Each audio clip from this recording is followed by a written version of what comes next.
Hello and welcome to the Galactic Core podcast. My name is Chef and I'm your host as each week I discuss the latest TV episodes, films, games and whatever else takes my fancy from the worlds of Star Wars, Marvel, DC and anything else nerdy and geeky in between. If this is the first time that you found this, then please do give us a follow on our social media pages. You'll find us on Instagram, Facebook, TikTok, YouTube, and also Twitch, where I do, not always successfully, but I do try and game a couple of times a week. You can find all the links in the episode description, and please make sure that you're giving the show a like, a follow, and a review on whichever platform it is that you listen or watch on. It really does mean the world to hear that you are liking and enjoying the show. Right now, we're going to get straight into the main event, so please sit back, relax, and enjoy this week's episode.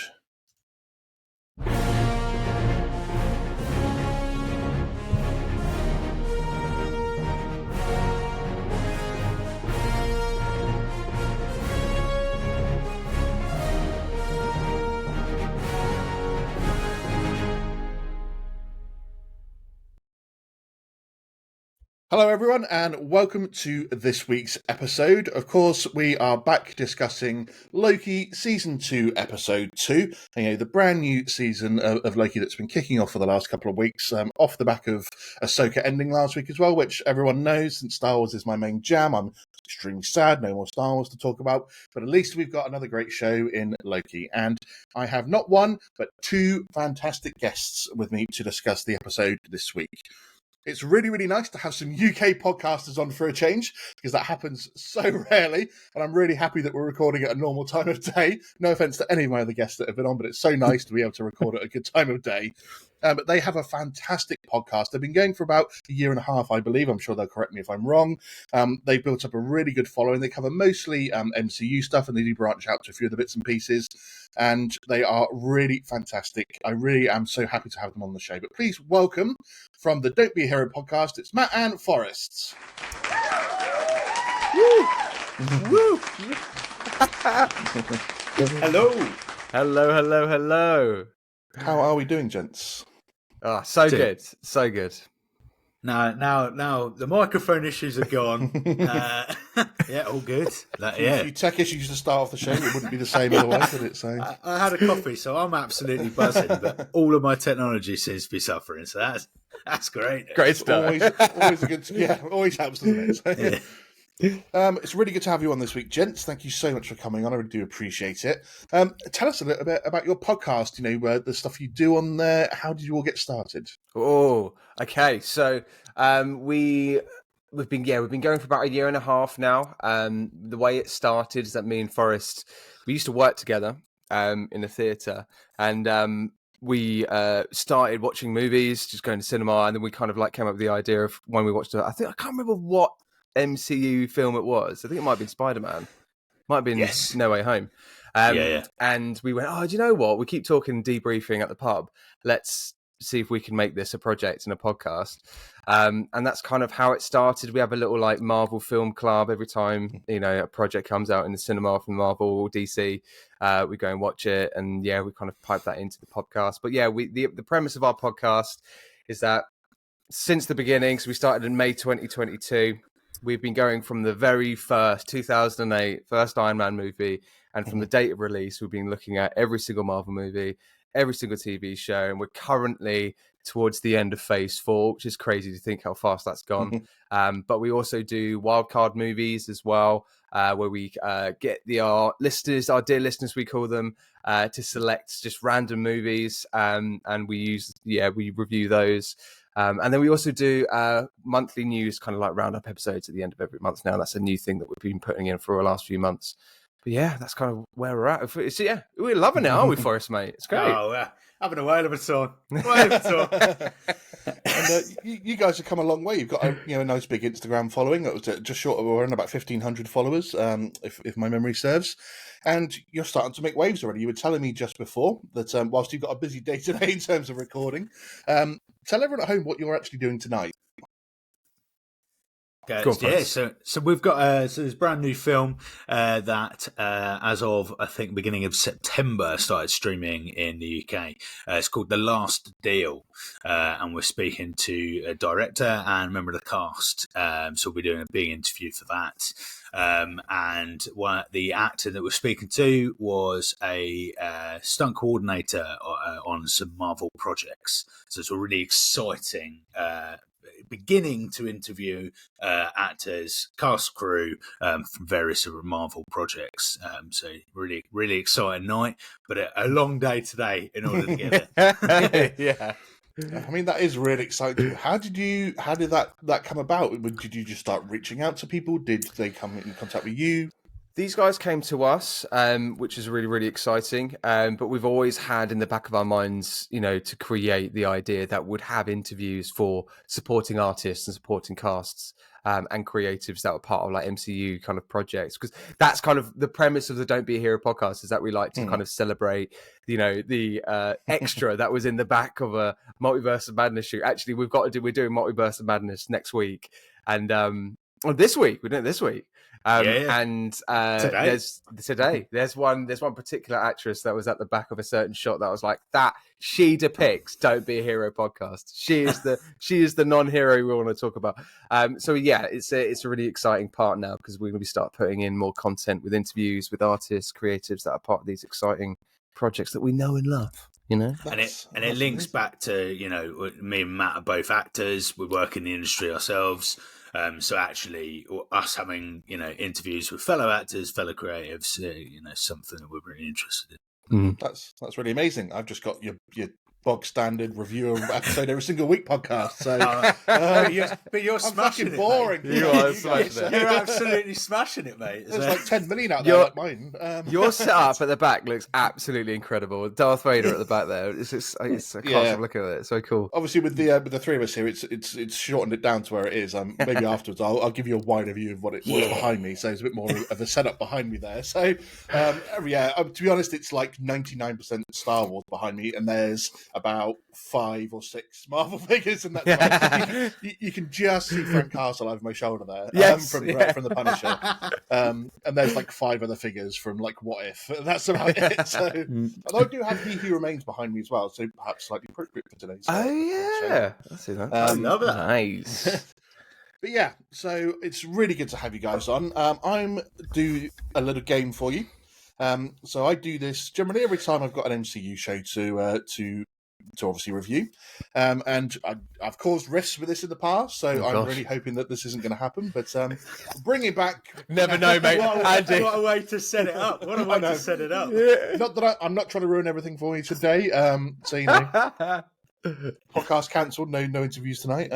But bring it back since we're reviewing MCU shows. MCU or Real Life You?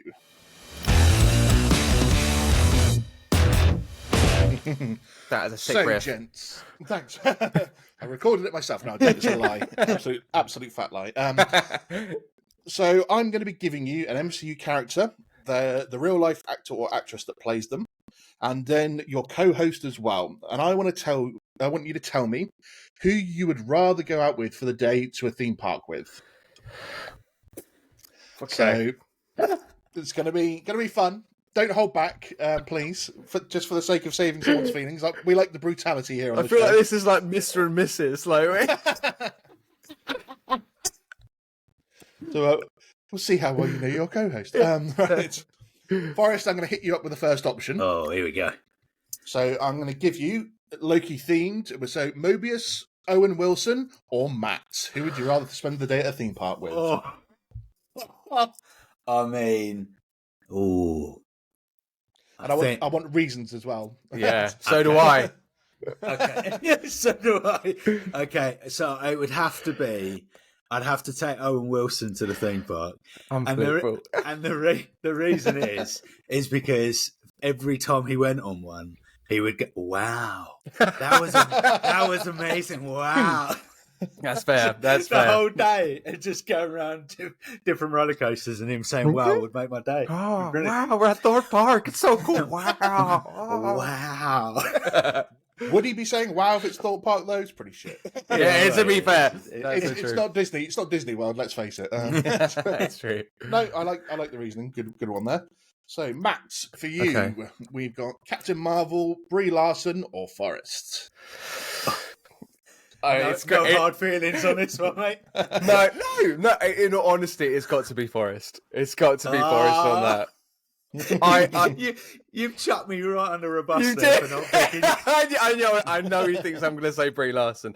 As much as to be honest, I've been quite vocal in terms of being an advocate for Brie Larson's work and in the projects of Marvel. But I think as a person, I think I'd probably have a better time with Forrest than Brie Larson. I'm pretty sure Brie Larson would be like, oh, I don't want to go on that ride. Oh, I don't want to go doing that. No, I'm not going to do that. But Forrest is always like up for anything. So I'd go for you, mate. All right. Oh, cheers, mate. Oh, so lovely. Yeah, there we go. Well, what a lovely, cuddly end to the game. It's not over yet. You've got more choices, yeah. Oh, here we go. Oh, amazing. So, Forrest, for you, we've got the Scarlet Scarab, May Kalamoi, or Matt. Oh, come on. Just go. But it's which one, though? So, would I go... Ooh. I think like spending a day with Scarlet would be like a kick-ass day. I feel like different things you get up to would be amazing. And I she's don't like know, proper adventurous as well. Like she'd, yeah. You'd be getting off the roller coaster and clinging on for dear life, and she'd be telling you how to get jump. I'll go for it. So I'd go Scarlet. Yeah. Nice. Nice. I find her slightly intimidating, to be fair. So I think I'd probably be too scared to make her. Yeah. She'd be like, "You're boring. Get on there." And I'm like, "I've got vertigo. I don't want to go." Nice, but you picked Scarlet Scarab for that one. Okay, and then the final choice comes down to you, Matt. So your co-host Forrest, Ryan Reynolds, or Deadpool. It's gotta be Ryan Reynolds. It's gotta be. That would be an unbelievable day, and I'm sure he'll pay for absolutely everything as well. Yeah, I'll be like, I want that, I want this, I want to go on that, and he'll be like, yeah, of course, mate. That's like pennies to me. Pennies. Yeah, he would flash the cash. That would be such a good day, and I'd imagine Ryan Reynolds being again just like unbelievably funny, with jokes left, right, and centre, and also up to go on anything, and also maybe cause a little bit of mischief as it goes along. That's fair. I know. I don't know if you guys like football at all. I'd be trying to score some season tickets for Wrexham. To be 100%. fair, Yeah, no, yeah, I do the same. I am. Yeah. And hopefully the wife pops up and you can have a cheeky photo. Yeah. What a day that would be. Yeah. Oh, that'd be so good. I thought that'd be an interesting choice because I think it'd take me a while, I think, to decide between Ryan and Deadpool, who I'd rather be on with for the day. But like, either way, you're getting a bit of an amazing day, aren't you? Yeah, you really are. Yeah. I feel like Deadpool would be a messy day. Like that is, either dead bodies everywhere or you're absolutely pissed. Who knows? Yeah, I don't think I could cope with punching a bag of cocaine in my face. So maybe Ryan's the slightly more calmer choice on that one. Oh, look, I can't go on there because of vertigo, but I am prepared to take a whole bag. I'm gonna bury my face in it like it's a Pizza Hut buffet. Cool. Well, thank you for those choices, gents. I'm glad there was nothing untoward going on, no animosity. So good. But thank you very much. So that was MCU or Real Life You.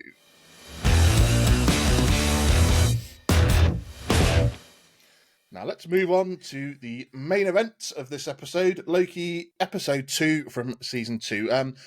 Before we jump into it, guys, what were you feeling about season 1 of Loki and then last week's premiere episode? How have you been feeling about it so far? Because they pretty much run from one straight to the other, don't they? So there's been no time gap or anything like that. But how have you guys been feeling about it?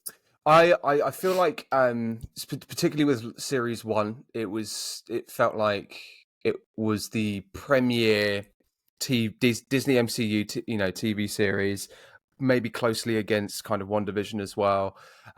It was a really strong series, I think, in terms of bringing in a new concept as well. using Loki for character development as well. We're seeing very different types of of characterization with our Loki now, which is nice. It's fresh. It's the color palette I really really enjoy of this show, and it's obviously stuck to it very much so with the this new series. But I feel like it's been the first series was really really strong. I feel like the first episode was good, but I don't know. There was something really strong about it, but there was also something I was like, still like, I feel like I need to watch this again, But I'm excited. I am excited because I think this series is going to really reveal a lot in terms of future projects and certain characters coming forward and what cameos we're going to get and all of these threads kind of playing through. I feel like this series is going to be really integral to that. So, yeah. Forrest? I'd say the same. I think last series really enjoyed it. I think when we dived into ourselves, it's quite a lot of filler there. I feel with Loki, there's a lot of talking that goes on and a lot of long scenes that feel like, well, actually, it could have been half the length and more action. But I don't know if action is necessarily the focus with Loki. So yeah, but I really enjoyed the first series. Some really strong characters there, which is great. Great acting chops throughout the series. The first episode of this series, I think it more of the same with that, really. I think OB is a fantastic character. Like that, one of my favourite characters ever. And I quite it felt a bit Doctor Who-y. The first episode, there was a lot of terms used and a lot of kind of devices and wibbly wobbly timey stuff, and I was just a bit timey-wimey. So that was good. I also think it carries on in the episode we're about to talk about, but the comedy. I feel like the comedy has been written really well this series. So the first episode, there was some genuinely laugh out loud moments. And they've really stepped up the comedy, between Mobius and Loki as well. So yeah, I think overall really good first episode. Nuts. I agree with you in terms of Series 1. It was one of my favourites. I did a show with Lee from Let's Camera Out where we ranked all of Phase 4 and Phase 5 projects so far. And I think I had Loki at number 2 on my list, behind No Way Home at number 1. So yeah, I've been really looking forward to this series. Last week, I think I probably gave it about a 7 out of 10. Yeah, in terms of how it was. It was a good start. It was a solid start. Sometimes I think maybe we expect too much. I was expecting maybe a bit more drama and everything going on, but in terms of what actually happened, like how could it be more dramatic than the fact that the temporal loom that knits the timeline together is on the verge of exploding, literally. So true. I don't know what more high stakes I could want, really. When, But we rock forward into this episode, and it starts off where Loki and Mobius appearing in 1977, and they're going after what they think is potentially Sylvie, but it turns out that they stumble across X5, the Hunter, who seems to have abandoned his mission and carved out a life for himself on the sacred timeline. There were some really good Marvel references in these opening bits as well, because we saw obviously that he was at the film premiere for Zaniac. And for those that don't know Zaniac, he was like an entity in the comics that liked to possess a few people. He possessed the guy that turns into Jack the Ripper, or when he possessed him, he murdered people that then turned him into Jack the Ripper. Yeah. But as the nice little tie-in, X5 has called himself Brad Wolf in this particular part of the timeline, and Zaniac actually possesses Brad Wolf, the actor Brad Wolf, in the comics. Some really nice tie-ins on that. I was wondering because I knew that as well. So when we saw it, I was like, "Oh my god, we're going to see actually Zaniac appear at some point." And as well, it was a UK premiere of Zaniac as well, and Zaniac is a UK based villain as well. And I thought we were going to see a little bit more from that, whether there was going to be some sort of possession with Brad Wolf in there. But yeah.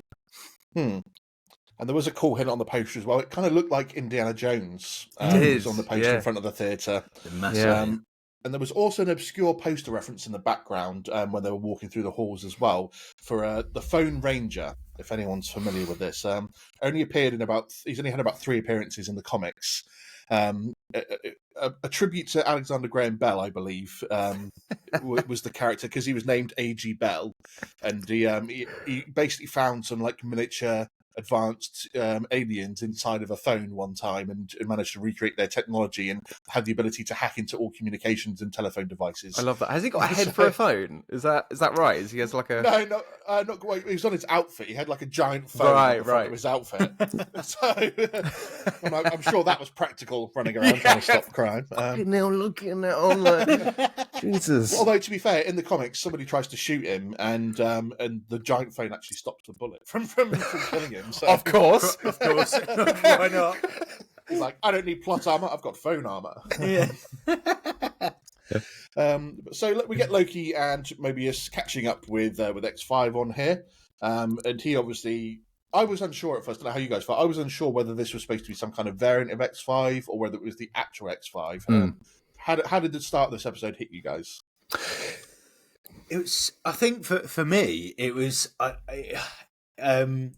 So there was a teaser, and I'm trying to remember. Was it the end of series 1 Loki? Was it the end credit scene, or is it from a film? No, it's definitely a film. The credit scene of Quantumania. Yes, where He Who Remains comes on stage. Victor Timely. Yeah, and they're evidently in London at a similar period of time, right? Where that happens. So I think for me, it was a natural letdown that we didn't see He Who Remains, and I think one of the things going into this series, that it was said quite a lot that he's going to be quite a big influence, but also visibly seen quite a lot in this series. So I think I think as soon as I saw them in London, I was like, oh wow, okay, we're gonna get that scene. So I think for me, I was like, oh okay. And it was like, oh, here's a new character we've never seen. But I loved the chase sequence. That was it. That was it for me. I think the whole setup of it, with Brad Wolf being there, I was like intrigued. I was like, oh, cool, a new space, a new location, new time, and that all was all interesting. But I think the moment that the chase happened and it started, I was like, okay, here we go, bit of action. And what I loved is that we saw the quintessential Loki that we know and knew from the Avengers Assemble, where he was being mischievous, where he was being quite ruthless as well. And he was hell bent on catching him, and the shadow play and the shadow illusions and his horns in the shadows.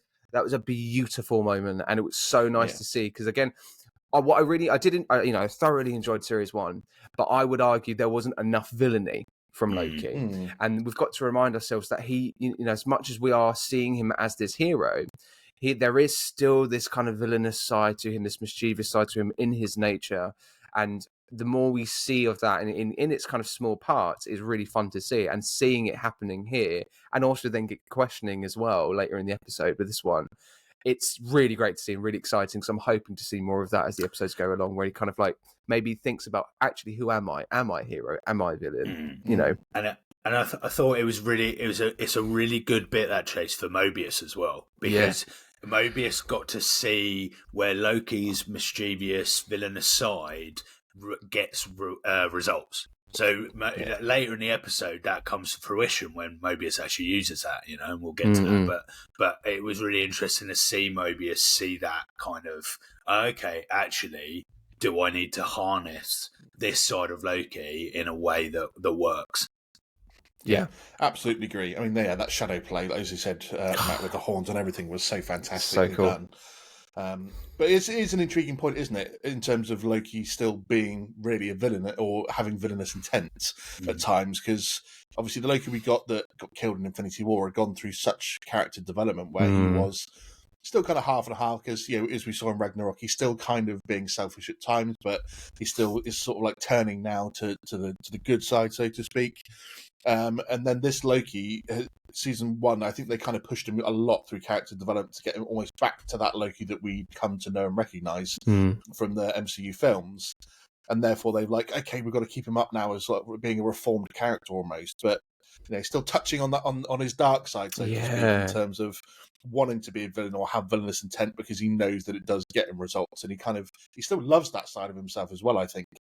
But it's interesting that you say they do explore more through this series, that kind of like you're going, okay, who am I? Am I a villain? Am I a good guy? Can I use, or can I have both inside me at the same time? Yeah, I think it's it'd be a shame if they didn't explore that in the series. And I know they've quite. Let's be honest, they've got a lot to unpack and a lot to introduce for all projects going forward as well for this series in particular. But I think as a character development for Loki, it would be really interesting to see how he navigates that and where and as well as an audience as well. Where do we want him to be?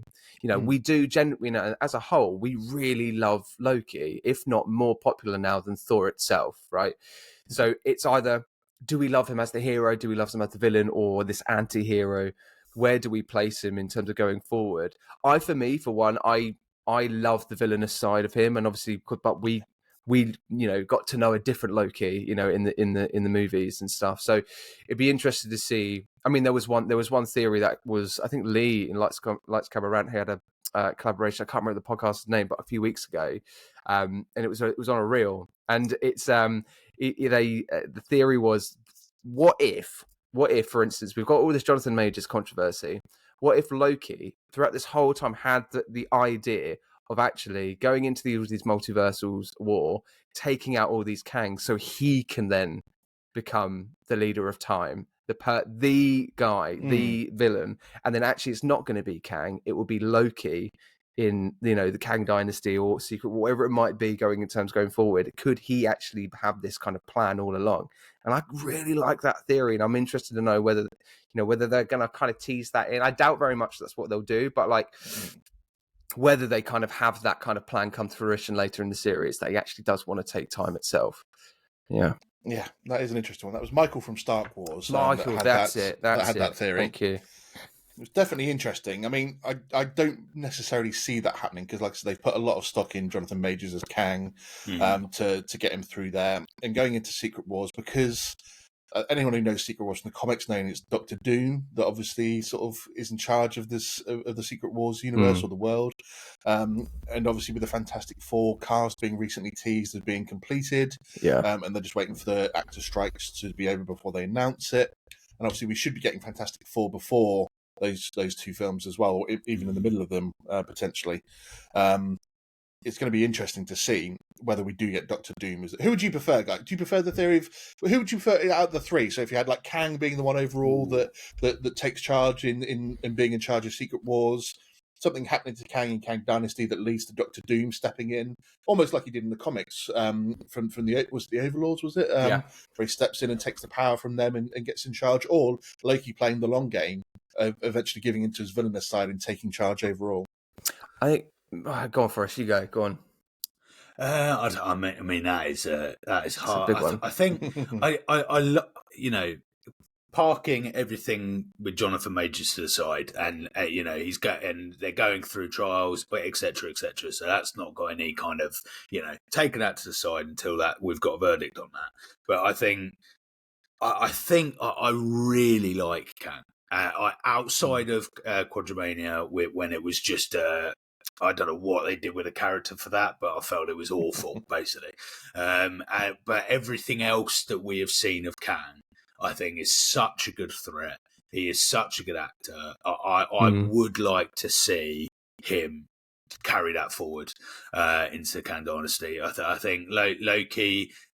I think having Loki as maybe the ringleader of not everybody else, but certainly the Avengers, whoever they will come to be, I think will be brilliant. And I think him against Kang will be great, and seeing that. And Doctor Doom being up there as well. But for me, I'd have to go Kang, I think. It's interesting, isn't it? Because we're like spoilt for choice with those three.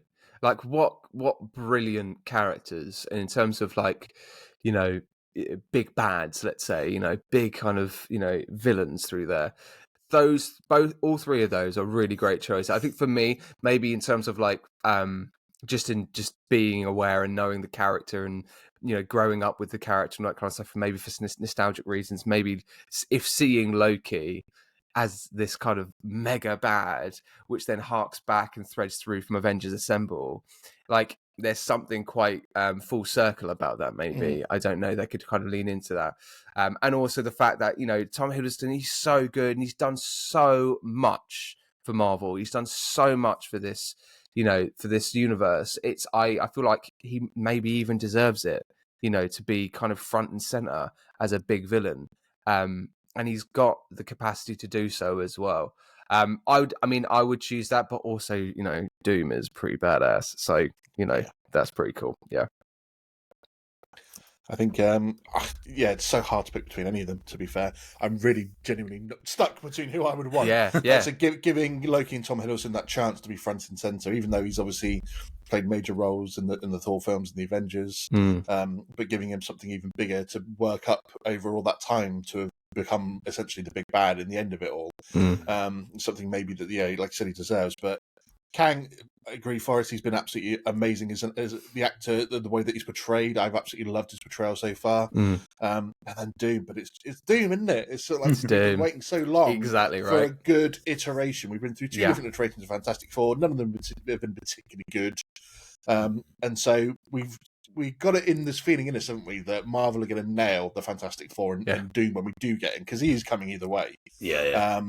And so it's just like, it's just the anticipation of going, we finally want Doom. Let's get a proper Doom in there that's going to be badass and ruthless, and yet show that his intelligence level is above everyone else, which, again, in the two iterations we've had, I don't feel like we've ever really seen that. No. It's just been like some guy who's got a bad attitude, and it's just like, I've got a bit of tech around me, let's use that sort of thing. Yeah, literally. Yeah. But then we move on in this episode. So they go and pay OB a visit. He was on the floor working on a device for the temporal loom to handle all the extra branches. And he basically is like, gee, what do you want me to work on? The device that's going to save us, or work on that stupid tempad you've got? And he sends him away with the handbook. And they're obviously trying to go through it, and they can't really work out what's going on. And then Casey, being the little nerd that he is like, I've read the handbook, I know this inside out. But then you also get the reveal that Miss Minutes has been helping Renslayer, which we kind of knew, obviously, from the end of the first series, but it's kind of revealed to them in here. And then we get this cool reveal where Obi's trying to, well, he's taking the device in and he's trying to get everything set up to help the temporal loom. But then we get this reveal, essentially, that they can't really do anything because the only person that can open the blast doors is the person who designed it, which is He Who Remains.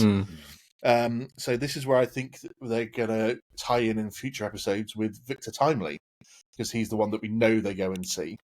And since he's going to have essentially the same temporal aura in a way, because it's a Kang variant, whether they use him to open the blast doors or use him in some way to help them to fix the temporal loom. What do you guys think? Absolutely. I feel like we're going to get that next episode. I feel like that's going to be episode 3 where we meet Victor Timely. Now, we saw in the teaser trailers Victor Timely.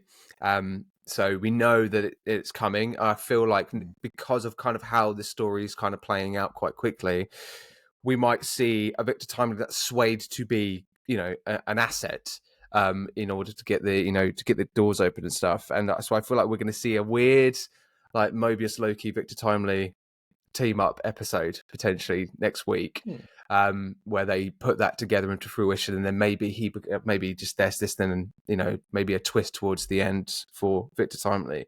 But yeah, I feel I'm excited. I'm excited for Jonathan Majors to come into this now, and I feel like the longer we wait, the worse it's going to get. So I feel like we need to do it now because there's so much potential and there's so much to unpack with his roles, So yeah, I feel like next week we're going to see some Victor Timely stuff, I think. And we've only got 4 episodes to go now. Yeah, really, It's going so quickly already. So good. So considering they said he would play a major part, with 2 episodes he better down. be in the next 2 episodes down. We're nearly halfway already. Do you guys buy into this theory that the Kang that was defeated at the end of Quantumania, who was sucked into his time core reactor, was then, because even though in the post-credit scene we had the Council of Kangs confirming supposedly that he's dead. Yes. There was obviously huge theories going around that he wasn't. He was sucked into the time engine, and he was spat maybe out somewhere in time in the past or in the future.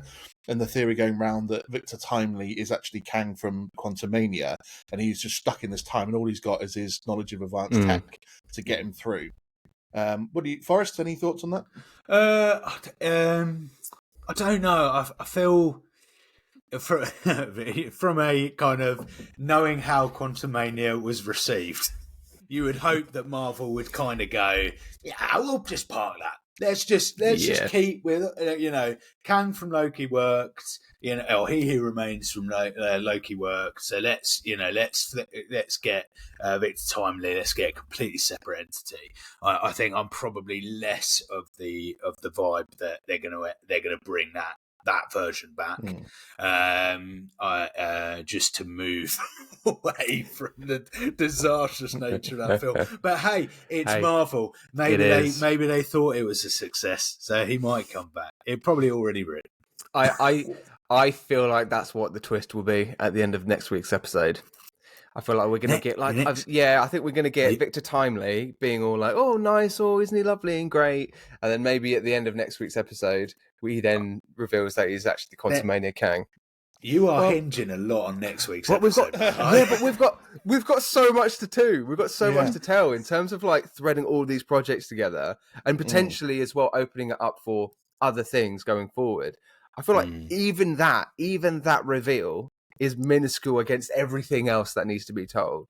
So, I mean, I wouldn't be surprised, but equally, I would be surprised if it happened because it's Marvel, let's be honest. They drag things out. They're really good at that.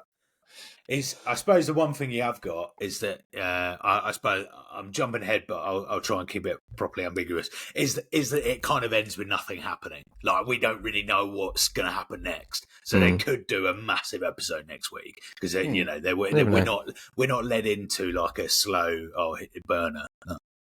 Yeah, I mean, the theory that obviously the Quantumania Kang is Victor Timely.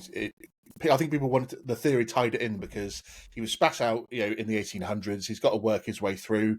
He can use his technology to help himself live longer, and he's now in the same timeline as the original, or supposedly in the same timeline as where all the Avengers are and stuff like that, or the sacred timeline. So therefore, he goes through the next couple of 100 years, building up to the events of Kang Dynasty, where he's then like, I'm back, I'm full powered, and I'm going to take you all on, you bastards, because you basically just got fucking put me here.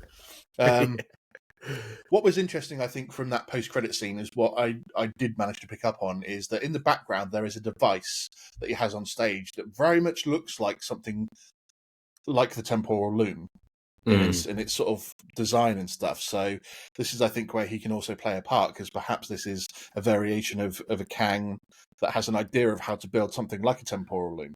So he's the one that then can assist them from stopping it from going nuts and blowing up the TVA. Yeah, I suppose my other, going back to the argument I just made about Victor Timely not being the Kang, I suppose if he is, and it turns out to be this is the one we're going to follow now until Kang Dynasty, really, if he's going to like wait through all of that time to then get his revenge, then actually could you not then argue then what's the point in us being shown all of these Kang variants? Surely Victor Timely should be a completely different, because actually otherwise there was no point. You might as well just have one Kang, never have had that end credit scene, and just be, oh no, he's dead, and then come back. Whereas the fact they've actively talked to us about the fact that there are going to be lots of different Kangs, it feels to me that they've almost cheated that. Then if we only actually kind of threaded two. it, Yeah, I kind of agree. I feel like it needs to be somebody different. And as well, like we've spoken in previous episodes before about Jonathan Majors, like in terms of an actor being able to play all these different types of the same character, it's like a 1 in a million kind of job. Like that is so fortunate because you get to do so many interesting different things with that. And that's what you want, right? I mean, I think in terms of like how this character and how Kang is displayed as well in the universe, we want to see all these different versions. So I think they might need to lean into it. Yeah. Yeah, I mean, I agree. It should be a different Kang variant. It shouldn't be the same one. I think because it was the post-credit scene to that film, and the fact that we see the Council of Kangs, where they've invited every single Kang across the timelines, and assuming one stuck in the 1800s maybe wouldn't have the tech to then go and join, it could have been the one that was kicked out. So that was the prevailing theory for it. So. But I really do hope it is a different Kang. Like I said, I want to see as many different variants as we can. That's going to be an overarching theme throughout a lot of the projects and films running up to Kang Dynasty. So let's hope it is. It'd be nice to see a different one. I don't know if I'd love to see a Kang that's like genuinely a nice person, and gets really confused as to why people don't like him. He's like, guys, I'm just really like down to earth, like. I'm just an accountant, guys. I just do people's taxes, guys. Yeah. It's just like working in a coffee shop, and it's just like, why did all these people just show up through doors and now like threatening me? Like, what the fuck is going on? Yeah. Cappuccino? Anyway? Yeah. He's like, do you want a biscuit with that? No? Okay, gun in my face. Okay, it's fine. Just the last line is like, we're going to need more oat milk. It's like... Oh, yeah. That would be cool to see, wouldn't it? But I think the scenes with OB this week have kind of thrown out a theory that I had heard and discussed on my episode last week, where could OB potentially be a underhand villain in this series, or a surprise villain in terms of he's been working with He Who Remains all this time, and that's why he was the one that was put in charge of, like, with Miss Minutes, of looking after the temporal loom and making sure everything's kept in place.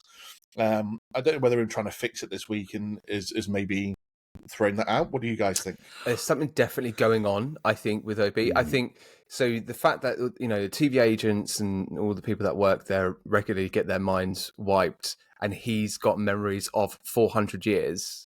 Yeah. Like, there's something in there. So I don't know whether it's like villainy or whether he's got an ulterior motive or anything. But I do feel like there's something to unpack from his character as well. And as well, he's a brilliant actor. So you wouldn't just bring him in just to be oh yeah, I'm the nice guy, I'm going to help you do this. There's something else going on there that has to be for his own kind of character arc as well. But I'm really happy that we've got OB in there. And in terms of like adding into the dynamics with the characters, it works really well. So I'm really keen to see what happens. Yeah, absolutely. And so we move on to Mobius, Loki, and B15 going to antagonize. That's the wrong word. Interrogate X5, and we just basically get a bunch of scenes where he's being a bit of an X5 is being a little arrogant dick, really, and he's antagonizing Loki and provoking Mobius into slapping him. And they go off and obviously go and get some rather nice looking key lime pie, which I believe we saw in the trailers as well, because it's all green themed. Yeah. And they have this sort of nice chat between Loki and Mobius, where he's like asking him, you know, don't you know want to know about your life on the timeline? You know, what were you before this and stuff. And I love that moment where Loki's like, hey, you remember, you know, when I got mad at my brother and my dad, and I went to Earth and held captive New York City, and I threw Stark off a building. He makes it sound like it was so casual. It's like, do you know that time where I took New York hostage? Yeah, no, you know, it's like, just one thing. That wasn't tactical. I just lost it. Yeah. Completely instinctive, you know. Yeah, that scene with the pie. Did you guys like feel? I felt like it felt strange. It felt a bit like we're just getting an insight now into two characters that. It kind of felt like the writers had written it in and gone, look, if we've got time in the episode to, you know, kill, let's put this pie sequence in there where they'll talk, because it didn't really feel like it leapt on the story for either of the characters. Even the character development there wasn't too much of. It felt like it was incredibly acted, and it was a brilliant scene. It felt very casual, and you were kind of like a fly on the wall in it. But why quite was put in the episode, I don't really know. Do you know, it's really funny you say that, because I kind of felt the same. I think it might have just been where it was placed just after quite a high stakes moment, where you had a lot going on with Brad Wolf, the interrogation scene prior to that, and then you just go straight into some sort of like really casual conversational thing. Yeah, I kind of felt the same, man. I feel like it's obviously important, because I think, again, we're kind of seeing the development of Loki, and the fact that he's, you know, he's reflected on what he's done now, and he's gone, oh, you know, maybe that wasn't the best thing to do. But like, I feel like could have been placed maybe later or a little bit, you know, earlier on in the episode. But I love the location though. All of the like the fact that the TVA's got a designated cafeteria for just pie. Yeah, like that's brilliant. I want to know, was there meat pies in there? Was it just dessert pies? Like, was there a steak and kidney in one of them? Like, what's going on? Do you know, have you two ever seen, did you ever watch the film Spy Kids? The very first film, Spy Kids. Yes. Yeah. So there was a scene in the original Spy Kids where you could order, like, it was like a microwave thing, and you could order anything you like. You could just order, and it would just emerge from this tiny little microwave, right? And it was really cool. Growing up, I was like, oh yeah, I want one of those. And that scene just reminded me of just like you could just choose anything and just all these pies there. It's just awesome. It reminded me of in Amsterdam. There's a place called Bebo where you literally they have those little kind of like little cubby holes. Effectively, you kind of put a euro in, and then all of a sudden you can just lift the latch and then just grab a little like tater tot of some sort. And yeah, it reminded me of that because it's just the whole wall of it. But I think it was the same pie. I think it was the wall of the same pie. But that pie looked amazing, though. Whoever created that, props to you. I have to say, I mean, I was a chef for 20 years, so whenever food pops up in an episode, I'm always kind of intrigued at it. Because I remember in Secret Invasion, I think it was the same episode I had Leon, actually, for Secret Invasion, when you had the English breakfast in the pub. Yes. Oh, yeah. Yes. Yeah, the fry. When they're eating that, and I did a mini review on it because I was like, that looked shocking. It looked disgusting. The bacon looked overcooked. Like, he's just there shoving half a tomato in his mouth. I'm like, no one in England does that. No, that's true. You either leave it to the side. No one eats the half tomato on a fried breakfast. Like, but this pie did look great. The cream looked great. The base looked good. A bit too green. I know that it was like theming it for Loki. Yeah, it was. The natural key lime pie, I don't believe is that green, but it did look like a phenomenal bit of pie. So that was really good. I think the basis of their conversation, where it eventually got to, though, was the fact that they were trying to get back to the point that Loki is mischievous. He's got this mischievous nature, which led to them developing the plan for what we see next, where they go back to X5. They put on a bit of a show where they pretend they're going to just chat to him, or Loki locks Mobius out of the room. And he's like, oh, cool, let's have a play around with this device. And gets sort of X5 a bit shitted up a little bit because he's like, whoa, let's behave. He like crushes the seat and then gets him in the box and then starts shrinking it down until he finally gives in and reveals that he actually did find Sylvie, but decided that that abandoning that plan and giving himself a life again on the timeline was more important. What was weird to me about this, and you gents can obviously give me your opinions, is that the change from X5 in the previous episode to this episode has been absolutely outrageous. Yeah. The weird relationship, like the mother-son relationship he seems to have with General Dox, where they're like touching heads together and she's like, go find Sylvie, we need to know what happened, do what needs to be done, sort of thing. And then the next episode, straight away, he's like abandoned his mission and gone to find himself or set himself up a life on the timeline. How are you guys feeling about that? 100%. The moment that happened, the moment we kind of saw this change in the character, I was like, hang on, there's been a big jump here in terms of character development. But I think as an audience, maybe that's one thing in the episode I feel like we needed is a little bit more explanation on how, why, and what that transition was into this new, Brad Wolf.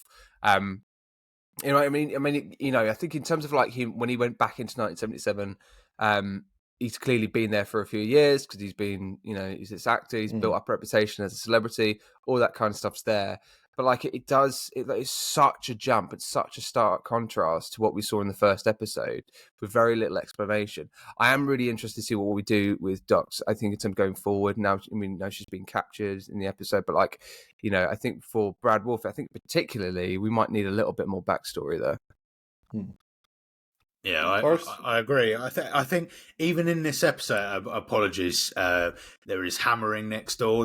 My neighbours have decided that now is the opportunity to make all the noise for DIY. It's not the cat, is it? The cat's just going absolutely nuts. It could be. Let me in. I want to disconnect you again.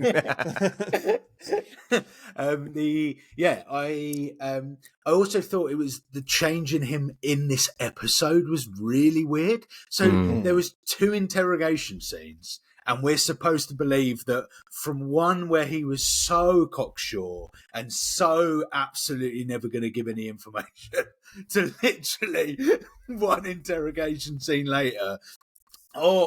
Because at the end of the day, Loki was never going to kill him. Because he wanted that information, and he's not going to do that in the presence of TVA. Mobius would never allow it.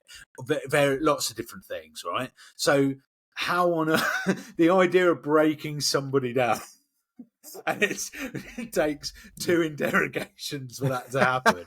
I thought it was a very strange. I completely agree, Andy. I think his whole arc has been way too like boom, different character, boom, absolutely change of personality, boom, he's revealed everything.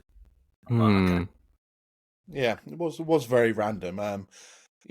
Whether it doesn't matter if it was the plan that Loki and Mobius came up with, and maybe they're just playing on the fact that that X5 says that he's read Loki's file, he knows what he can be like in terms of just killing people on a whim and stuff like that, and the whole setup of locking Mobius out and Mobius like, let me in, banging on the door. Supposedly the thing that obviously convinces him, but yeah, it's probably to me the weakest scene out of the entire show, because like you said, he just breaks way too easily. Because he'd just be like, you want to know. I never get this trope in any movies. It can't be a real life thing, surely, but whenever they're threatening to kill you and they're like, but they want the information out of you. Yeah. So they're like, I'm going to kill you unless you tell me. And like, well, you're not going to find out then, so fuck you. Yeah. So, like, they know they want to find out what he knows, if he knows where Sylvie is or anything like that, but they're threatening to kill him. So I'm like, to me, that trope never makes sense in any movies. No, affecting their friends and family is what you want to be doing, right? So if he's got an affiliation with someone particular in the TVA, it's them who you threaten. It's not the person who has the information. But, you know what would have been interesting? Is I'm not an expert. No. But like, you know the way when Loki first came to the TVA, Mobius showed him all of his life, on the timeline, and how he died as well. Like, maybe they could have used that tactic for Brad Wolf. So then not only do we get the intimidation tactics and the development of the narrative, but also we get the backstory of, okay, how did he get to become this person, and what is his kind of general demise as well, on the timeline. And then he sees that, and then that can reveal it a little bit more. It might have been easier for us as the audience to sort of go, okay, oh, right, I see, this is Brad Wolf, right, in a quick little 2-minute scene. I always thought that just general torture is a far better motivator than threatening to kill someone. Because, to be honest, I'm a bit weird. If they threatened my family or friends, I probably wouldn't care that much. But if they're like threatening to cut, if they're threatening to cut my arm off or like maim me in some way, I'm like, I will give you the information. Don't need to touch me. I still want to be able to walk after this. Assuming you're not going to kill me after I've given you the information. True. So I'm like, the threat of physical torture for me is far more motivating than like psychological torture. So sorry for any of my friends and stuff listening. That's so good. I do love you, honestly. All of them just watching this going, right, well, I know where I stand. Good to know. All of a sudden, I'm blocked on everything. Sorry, guys, love you. But yeah, so a bit of a weird one that he gives in so easily, but he does reveal that he knows where Sylvie is. That he did find her and he abandoned his mission. So they then decide to obviously he will take them to the branched timeline where she's at. And then obviously we go back to the McDonald's that we see at the end of the previous episode. What I did like is when they're there, they're obviously the shot down at the top of McDonald's, you see the McDonald's sign. Immediately, with McDonald's, it says over 40 billion served. So I'm like, this is one hell of a packed timeline. If they've served, if it's mid 1980s or whatever, and they've served over 40 billion people. That's so good. Whilst they're there, there's about 4 customers. I'm like, Jesus, particularly quiet down a 40 billion McDonald's. I mean, I'm guessing it's McDonald's overall on this earth, rather than like this individual McDonald's is a passing through event for the entire universe. Like, it's just a drive-through for aliens coming by like every 5 seconds. Wasn't it? It just felt like such a deliberate advert for McDonald's. Yeah. Like throughout, yeah. Like I mean, even to be fair, it did make me want to have a shake. I'm not going to lie. It's really clever, really clever. One question I have, right, and you guys might have the answer for this. How would Mobius know they sell apple pies? He walked in and he immediately said, "Oh, I'm craving an apple pie." How would he have ever have known about an apple pie? Maybe he just saw it on the menu. Yeah, true. I mean, I'm guessing they probably know of different franchises and stuff like that throughout the different timelines. And he's like, McDonald's apple pie. Maybe Yeah, after the true. end of one mission, they snuck off and had a cheeky McDonald's somewhere else. Just stopping off for a Big Mac. Well, Yeah, they saved another timeline, just like at the Avengers. At the end of the Avengers, they all go sit down for shawarma. Maybe they go to McDonald's. At the end of every big TVA mission. yeah. This is true. Yeah. Do you know what I thought? Maybe that's the thing. When they went back in time, I thought we were going to get some sort of like Peter Quill Guardians moment. I did wonder because they were in Missouri, which Yeah. is the same place that Peter Quill grew up. But obviously, this is a branch timeline, so it wasn't quite the same. I did mention it last week. I think that I was like, oh, maybe we could have got a young, like 4 or 5 year old Peter Quill and his mum and granddad walking past somewhere. But I was like, oh, it's a branch timeline, so maybe it's not quite accurate. Yeah. I did also hear a theory that I did quash because this is a branch timeline, that the guy that Sylvie speaks to at McDonald's at the end of last week's episode and the kid at the end, obviously the same kid, with this, it could have been a young Mobius. And he doesn't know it because he's had his memories wiped. I did see that theory thrown out there, but I was like, this is a branch timeline. Everyone from the TVA was taken from the sacred timeline. That's true. So maybe it's not quite, but it still could technically be a variant, I suppose. Yeah, variant of Mobius. I think we're going to get. I think we're going to get to know a little bit more about Mobius and how he came onto the TVA as well, because obviously that was revealed in terms of he said he wants to shake the hand of the person that captured him. That's now got him to the TVA when they had the pie scene, and there's a theory going along as well that the person that captured him is a future version of Loki. So, and Loki, the Loki that we're currently following, doesn't obviously know that yet. And in terms of like time looping and stuff, so maybe our Loki, for whatever reason, goes forward and goes back in time to then capture Mobius from the sacred timeline to go into the TVA in order to like protect something. I don't know, but there's that theory going along as well. Maybe, so he's probably staring the front of working with the person that captured him in the first place. Who knows? That'll be interesting. Yeah, but I know. Yeah. So many theories going around every single week. It's hard to keep track at times. Yeah, So, it really is. Got like a notebook, and I'm just like, I keep track of stuff. Like my own theories on there, which my own theories are normally shite as well, to be fair. So, but yeah, so we obviously get them where they we get the scene between Loki and Sylvie, where he walks up to the counter. Sylvie's been working there, looks maybe for a little bit now because her hair's grown out a bit, and she looks like she's in the promotional materials. Plus, in the scene where we saw in last week coming out the elevator, she's got the same sort of hair as there. And they had the conversation outside where she's like, I don't care, I'm free now, I can do what I want, I don't want to take part in your TVA nonsense. And Loki's like, you don't fucking understand, bitch, because you sent me back into the TVA. And like you unleashed all this bullshit, and now you're just sitting on the timeline, all happy as if nothing's going to happen. Working at McDonald's, fucking employer of the month 5 times in the badge. I saw that. Right? Yeah, I know. Yeah, I saw that as well. Yeah, he's like, I'm such a good worker. I've already filled up the straws for you. Because she's like, this is easy work compared to having to jump around timelines and assassinate people and work out a grand plan for taking down the TVA. So, washing the floor is not such a big deal to me here. So, yeah, you do not get to kill he who remains and then just decide to work at McDonald's for the rest of the time and wait for it all to blow over. Like, it's not it. And does she live in a car as well? Yeah. Like, how does she get money, social security number to be able to get paid? Like, what the fuck is going on? She's just enchanted them all to do this for her, I think. But it's all right, Andy, because she can have McFlurries on tap. So, why does that matter? Well, McFlurries invented I don't think they were. I don't think they were. All right, guys, kill me now. Apple foil. This guy doesn't know his McDonald knowledge. No. You're talking to a fat man who likes his takeaway. I know my shit. Especially, well, in last week's episode, he was like, you can try our new chicken McNuggets. I'm like, 1982, you're only just getting nuggets in there. So, but is it not a bit... it is one part of the show I've not enjoyed, from last season to this season, is the fact that Sylvie just seems... Well, I guess she doesn't care about the consequences of her actions, of taking down the TVA, killing He Who Remains, and the fact that Loki's like, let's stop and think about the repercussions of what you want to do and see what's going to be better for everything overall. And she's like, I don't care. I was kidnapped as a kid by the TVA. This is all I've thought about. This is all I want. I don't give a shit what happens afterwards. 100%. She thinks she can swan off and have a good life. Post-credit scene last week, she's like, I want to try everything now. I can have a nice life. It's like, you think you can do what you did and get away with it and not have the actions come after you? Absolutely. It's really kind of bugged me a little bit. No, I'm totally with you. I really enjoyed Sylvie's character arc in the first series.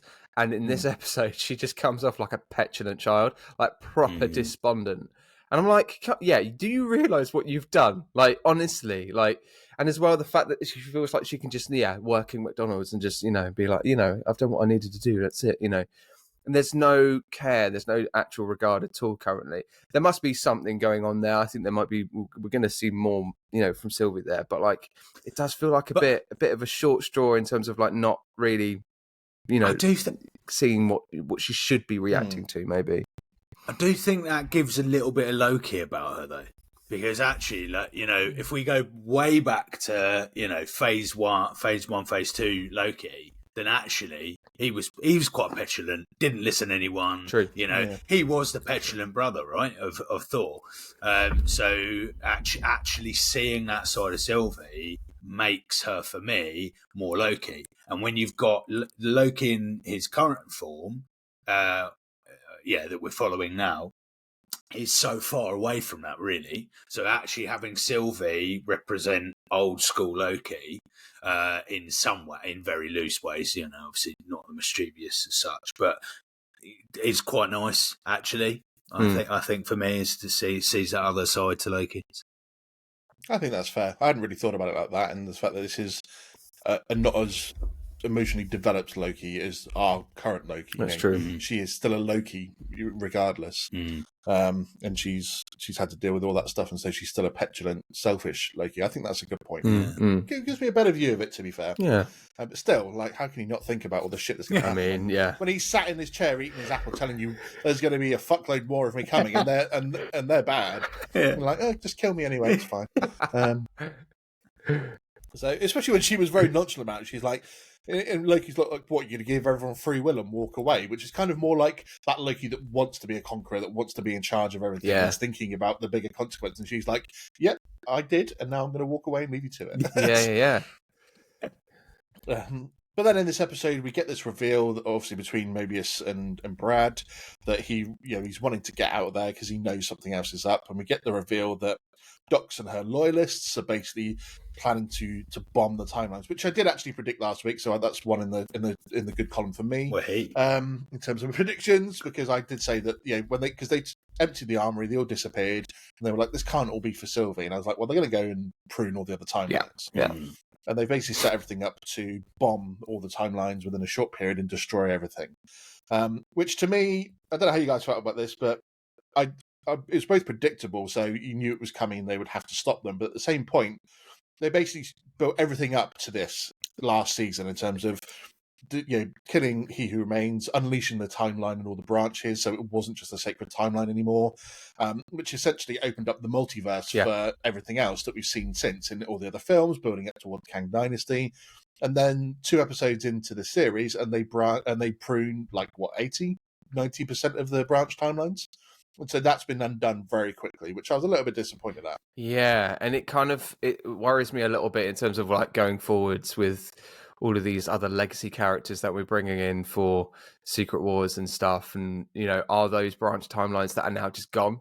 Like, I don't know. Are they kind of like going, well, what if these things don't happen, with these other studios, with Sony or whatever it might be, and we can't get this actor in for this project? We can just say, oh, well, that was a branch timeline that got taken away in Loki Series 2. And that's I feel like they just went, let's do this because it might be a quick get out for us in terms of explaining ourselves going forward if we can't get this project to happen. That's happened, on a different technical timeline. But I do feel like they kind of shortchanged us on that moment. That should have been a bigger moment. There should have been a bigger fight. It should have been more of a sort of like a concrete sort of team up. Let's go get them. The fact that they got caught so easily as well, I was like, geez, okay, fine. You didn't really think about that, did you? Because the fact that you're going to then prune a whole and take away whole branch timelines as much as possible you're going to need some infrastructure, right? Not just like a weird warehouse out of nowhere and just fucking people running through doors. Felt like there should have been a little bit more there, but hey, we've got other things to say and talk about. I think go forwards. Let's be honest. Yeah, I think it's in the nature of, there's a couple of things that we've talked about that feel like this series so far has kind of skipped a beat in various ways. It's kind of gone, right, we need to rush these bits in order to get to, Victor Timely, they want to get Kang, they want to get to all of that. It feels like. I would probably also put in the fact that if it happened, if they could bomb these branches and take away these branches so quickly, probably it can be the opposite. Like it can be reversed just as quickly, I imagine. So I think I wouldn't be shocked if in the next 2 episodes something happens, which then they go, oh well, they're appearing again. Oh, here we go. So I don't. I think for something so dramatic to happen on episode 2, there must be either a very specific reason that is a bit bigger than Marvel just need to close this, potential hole in their ideas going forward. So it's either bigger than that or the likes of Victor Timely or maybe that's OB, right? Yeah. You're talking about earlier, Andy, about OB being a possible villain, or maybe that's it. Well, maybe next week, because we've seen no TVA react. We saw a little reaction within the TVA to these branches, a very small bit. Then we went back to Sylvie, and it was the end of episode. So actually, could it be we haven't seen OB's reaction to this? Will OB now emerge as the villain because he will know a way to reverse what's just happened? Yeah, that's cool. I did wonder if maybe they don't, because we did see in the last episode a little flash forward in the TVA to when it seems they're evacuating the TVA because the temporal loom's become that unstable. So I did wonder whether they don't end up being able to stop the temporal loom from collapsing or exploding, whatever, and the explosion of the temporal loom trying to knit all the branch timelines together results in the reversing of this, so they then creates more branch timelines. Yeah. And that's their way to sort of go back on it. So we'll obviously have to wait and see about that, to be fair. But in terms of the battle itself, it was not quite up there. It's good to see the 2 Lokis together, so to speak, using their magic. And Mobius even just running around in the background with a with a prune stick, just hitting things and people. That's so funny. But there's that moment when they obviously just grab each other's hands and just send a shockwave of magic out that just it's everything. Seeing a few people get knocked through time doors. I'm like, why didn't you just do that when you walked into the room straight away? Why did you wait until you were halfway in there to do that, if that was the case? So again, a bit of plot armor perhaps just to give a little bit of battle in there. But what do you think about this character Dox? Because she seemed like, obviously, I liked her more in the previous episode to this one.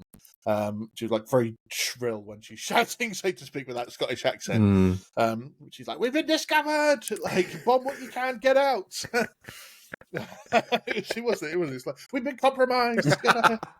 Do you think it's just a weird anarchist type character that just seems to be like, we're going to continue, even though everything we know has been destroyed and everything's changed from where it was. I'm still going to continue this mission and keep one timeline. Do you think we're going to see much more from her, or now that this was her plan and she was just pretty much done? We've been moaning about how many interrogation scenes we've had in this episode. I feel like we're going to get an interrogation scene with Dox. And it will probably be about 2 or 3 in one episode where it's like, oh, that didn't work. Let's try again. Let's find something else. I think we're gonna have to get something more from that character in terms of, and as well, like, where was that character in the first series? Like, we should have maybe introduced Dox a little bit earlier, just so we could have seen the development in terms of, the main story arc of the first series. But I think it'd be interesting to see the relationship between Brad Wolfe and Dox as well being played out a little bit more, just understanding a little bit more of the the reasoning behind. Yeah, exactly. Yeah, that weird little nod on the head bit, and she played a really weird character in Game of Thrones, as I remember. And it was a weird like mother like teenage child that was still breastfeeding thing, and it was just weird. Well, that's exactly what I was thinking about between Docs and Brad. Yeah. I was like, it just seems this weird. She would still be breastfeeding and kind so of bizarre. a mother-son relationship. Yeah, like really fucking weird. disastrous. Fucking weird. I mean, it wasn't made any better with the reaction from the other Hunter character. I think she was like, What the fuck? But also, whilst we're talking about that, right, and it kind of goes with Docs, is the first episode the board scene. I thought was so weird. It's just solo camera shots of people going, oh no, this has happened. You've never met me, but I'm bloody disgusted with what's happening in the TV. What? This will have ramifications. It's like, what is going on? Why is it so dramatic? Just Jesus Christ, get in a room and talk to each other. It felt a very odd scene, and Docs has just felt very odd from the word go. So I'm not, don't really get that. I mean, I understand where the War Council came from because Renslayer was like, there's obviously other judges except Renslayer, and she was like the person in charge of the TVA, so to speak. Now that she'd vanished and seemed to have betrayed the TVA, they have this council of other judges they put together to make decisions. But it's just kind of like they weren't like there were so many empty seats there. So like, where's someone else to start with? You've got the old dude who's asleep, who doesn't give a shit. He's like, might as well be dead in a coffin somewhere because he's got nothing to contribute to this council. And then you've got two other judges who are opposite ends of what they want to do. Like one's like, stop pruning. There's people here we need to save. And the other one's like, I don't care. I'm very like fascist in my sense of nobility. I'm going to go ahead and prune everything. So weird. It was such a bizarre scene. It was very odd. It was kind of like, in a way, the Council of Skrulls in Secret Invasion. Because this council's there out of nowhere. They're all there, and then one's like, Gravik's like, I'm taking charge now.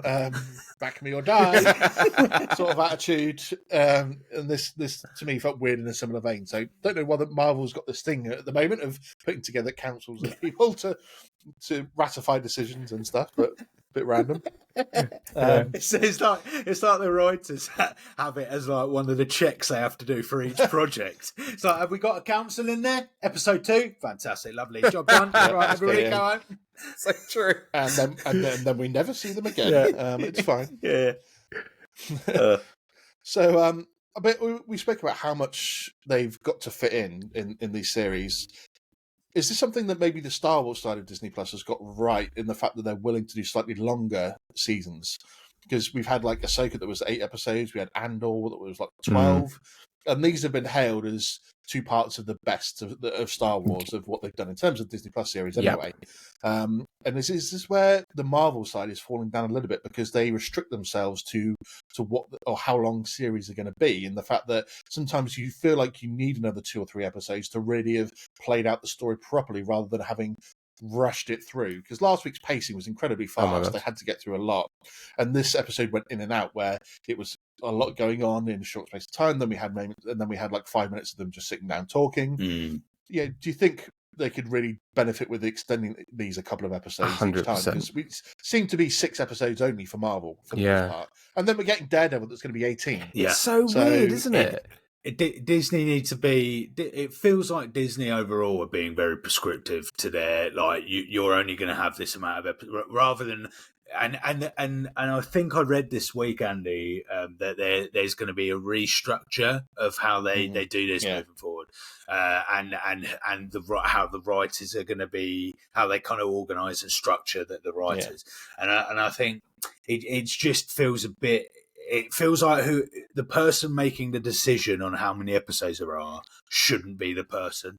It feels like the structure at the moment is a bit odd, because it feels like someone's going, you've only got 6, and then whoever should have made that decision is going, oh shit, okay, we need to put this, that. So for me, it's the showrunner, right? Surely, isn't it not the showrunner position to be going? Should be Kevin Feige who's overseeing all of it. This should be a little bit more. I really hope this isn't the case, but my thoughts around this have always been that the fact that we're getting shorter episodes, and when really we need longer ones because there's lots of story to tell and unpack, is that generally speaking, the Marvel audience on Disney Plus TV series are demographically younger, and their attention span's a lot shorter than, I'll say, our generation and older generations that are watching, Andor, Ahsoka, a lot of diehard, Star Wars fans that are able to attend, and listen and watch those kind of more featured length series. But we're just being shortchanged with shorter episodes because they're trying to get younger audiences. They're trying to inspire the next generation of Marvel fans. And it's like, well, we're still watching it. We still want to know these stories. We're the people that are asking these questions as well. And it does feel like that might be one of the main key players, the reason that we're getting these shorter episodes. And the fact that, Daredevil's getting 18 episodes, it's because it's going to be an R-rated series. So they know that the people that are going to be watching that are going to be 18 plus. They're going to be able to retain and watch, all of that episode in one sitting. I hope it's not the case, but I feel like it is. I know what you mean. I think they said as well Daredevil's going to be like 20 to 30 minute episodes. So they're going to be slightly shorter. But I completely agree with the fact that, it's really frustrating when they start off a season with, a good 45-minute or 50-minute episode, which they were doing with The Mandalorian when that first started, in terms of they were almost being hour-long episodes. And then as the series has gone on, they seem to, 40, 45-minute episode, and then everything seems to be around 30, 35 minutes now, which, when you've only got 6 episodes to tell a story, you might as well have just made a film, really, a long film, because the whole point of a series is to tell a longer story and have that time to tell something that you can't do in 2.5 hours. So it is really frustrating when you hear about it. I was like getting mad in Secret Invasion. They're like, "Oh, this week's episode is 29 minutes." Oh my gosh! Why? Yeah. Why have you done that to us? And then even worse, when you get to a finale episode and you've got a lot to wrap up in the story, you know that they're going to spend a good 10 minutes of just like useless crap at the end of it, of just saying, "Oh, everyone's going to be here and there, and this is where they're going to be at the end of it." And so really, you're losing a good 10, 15 minutes of the actual plot line. So really, they're cutting it down again, and it's been really frustrating. I find. I wonder also, like, on the other hand, so you got the kind of duration of episodes, duration of the series, but also I wonder if it's the another issue is the MCU. It's the fact that when the writers are in that room, there has to be a certain level of this has got to be connected to this. Whereas, if we make this change about this character, if we kill off this branch, how is that going to reflect in Guardians? What is this going to happen with this lot? And whether, in a post universe world where we have, where we potentially have lots of different universes, we go to lots of different,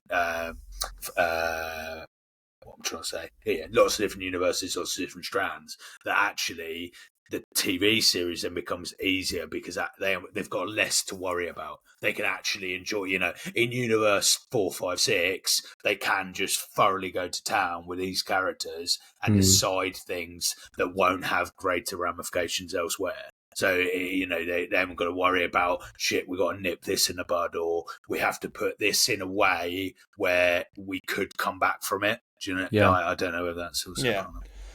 I mean, is that kind of, I guess, the approach they had for quite a long time with Agents of S.H.I.E.L.D., didn't it? Because it's always been contentious nowadays whether Agents of S.H.I.E.L.D. was canon or not to the MCU. And we all know that when it started, it was, because they said everything's connected. It's all together. And whilst we saw the films affect that TV series, we never obviously saw what they did in the TV series affect the films. Yeah. And then there had to be a point when it diverged from the main MCU, because they had obviously the snap of Infinity War, and how would Agents of S.H.I.E.L.D. cope with that? They just basically went off and did their own thing after that. So yeah, I see what your point, Forrest, of like, can they just be happy to make these TV series and not have a greater effect of it? But now they kind of do have to worry about it because everything is tied in with main characters that are going to come to the front, around Kang Dynasty and Secret Wars. And we've already seen the fact that we're getting, Ms. Marvel in the Marvels film. So everything's already jumping from the small screen to the big screen, and they have to obviously make everything as connected as possible. But we round off this episode, we get told that they've got a hit on Renslayer's Tempad, so obviously I think we're expecting to see her in the next episode. And Sylvie's then like, cool, timeline's fucked again. I'm off to my own one if it's still there, which it obviously is. And we get, as you said, where she's just sitting on her car for no reason. And I thought we were going to get some weird thing between her and the kid where she's like, your mum coming to pick you up? If not, I'll drive you. Yeah, I thought that too. I was like, fucking calm down, Sylvie. Don't be a cradle snatcher now. Yeah, exactly. Yeah, I was like, there's a weird mother-son relationship going on in this TV show. But obviously, end of the episode. So, like you said, they didn't really end it on any sort of cliffhanger or any note of where we're going next, apart from obviously the introduction of, or the reintroduction of Renslayer. And I think obviously, yeah, we better get back to timely because in the next one, only 4 episodes to go. But any predictions from you guys of where the rest of the series is going to go? I know we sort of touched on it briefly, but any particular cameos you're expecting to see in here, or is it just going to be this particular group from now to the end? I do feel like we're going to get introduction to Jonathan Majors again, coming back in as Victor Timely for next week. I do feel like maybe at the end of this episode, or maybe the 4th one, we'll start seeing we'll find Renslayer in whatever capacity, and then that will kind of like lead it going forward. For some reason, I know we got like a really subtle Moon Knight, a sort of Easter egg. In the last week's episode, but I want there to be some sort of Moon Knight, more deliberate cameo or something. I just want to be reassured that Moon Knight is still very much in the plans. So hopefully we'll see something there, or even a Deadpool one. I don't know. We'll see. Well, sorry, Forrest, before we get to your thoughts on it, but last week we were speaking about the fact that we know that Mobius and TVA are going to be in Deadpool 3. So we were thinking that this is a potential post-credit scene for the end of the series, where we get him linked in with Deadpool that then sets up something for Deadpool 3. So I can't imagine that we won't get some tie into Deadpool by the end of this series that links it then to the film. Yeah. That's going to be great. If we get that, I'm going to rewatch that. Even if it's 1 minute, I will rewatch that 1 minute for about 5 weeks. Or even if, like, because they say it's all about the universes collapsing in Deadpool and them going through trying to save people to bring them through to the main timeline, which is where the X-Men are then going to come in, aren't they? So it'd just be great if, like, you know, it just focuses. You got post-credit scene. Deadpool's just there in his suit. He's just smoking or snorting something, and then Mobius just comes through a time door behind him, and he just turns around and looks at him, and he's like, "Wow." Yeah. I think we're definitely. It's going to bite me on the arse, but I've got a feeling we might get something with Thor. Because he keeps bringing in the family. In this episode alone, we heard about Loki's family about 3 times. He mentions it. He mentions New York. They're going in different places all of the time. Before the series even came out, I think a member of the creative team for this, one of the writers, said something about Thor. There's been a couple of comments. It's been really quiet about Thor for a long time now, about the direction of Thor and what's going to happen there. I don't, and I would imagine a very, very light touch if it does happen.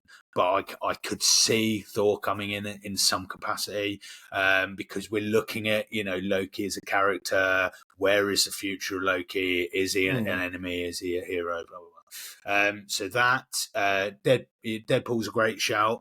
I think there's going to be a lot more with Renslayer. I feel like there's a lot more there, almost to the point where a Kang variant, or just because Miss Minutes, she's very involved with Miss Minutes. She was a big character in series 1, but not big enough to she's gone for a while, but everybody keeps talking about her. And as we saw from the War Cabinet showed there are far bigger characters. So why is there the reliance on Renslayer and OB? I feel like there's more to Renslayer. I think He Who Remains, Renslayer, had a relationship, and that's something there going on. I think you're right. I feel like there's something there between both of those characters, later to be revealed. Well, I think it definitely is, because I think in season 1 we were led to believe that obviously Renslayer didn't know who was in charge of the TVA or running it beyond the Time Masters, because she seemed confused when Miss Minutes was like, "Oh, he wants you to read this," and she's like, "He who?" And she's like, "He who remains." He didn't seem to know who he was. But then obviously in last week's episode we get the reveal of Loki listening to a recording between He Who Remains and Renslayer, saying that he's glad that she's on his side and that he's going to be thrilled to lead with her in the war. And Loki said that he heard something in the past. I'm not necessarily sure this was in the past, because we're in a sort of a time loop situation with the Kangs.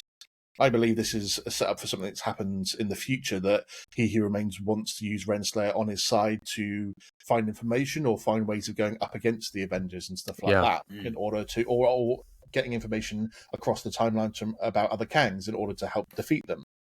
So we were led to believe that this was a conversation in the past. I'm not convinced it is. I'm convinced it's something a little bit maybe from the future, but because they're stuck in a time loop, Loki wasn't sure where he was. But yeah, there's definitely more to come between those two characters. And what we see there. Anything else? Any final thoughts on the episode, guys? I think it's not. I mean, I think it's been a strong start, generally speaking. I think we're gonna get, with these final few episodes, again, not many episodes left to watch, we're going to get a lot of story unpacking. And I feel like, well, they've got to. I mean, it's kind of those things they've got to. There's so much we all know as an audience. There's a lot to unpack here and a lot to reveal and lead up to.